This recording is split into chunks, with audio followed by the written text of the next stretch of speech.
Good morning, everybody. It is April 7th, 2022, and I wanted to show you what I do with my passion sprouts once they start popping up out of the, I call it an incubator. It's actually a pastry plastic container.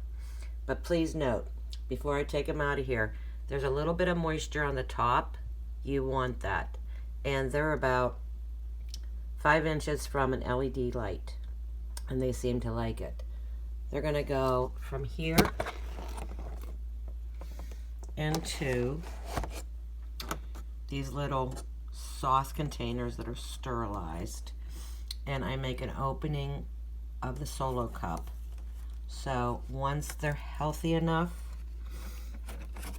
to come out of here, they go into these little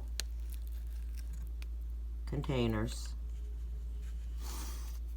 And this little dome will keep them moist enough so they can drop the seed coat.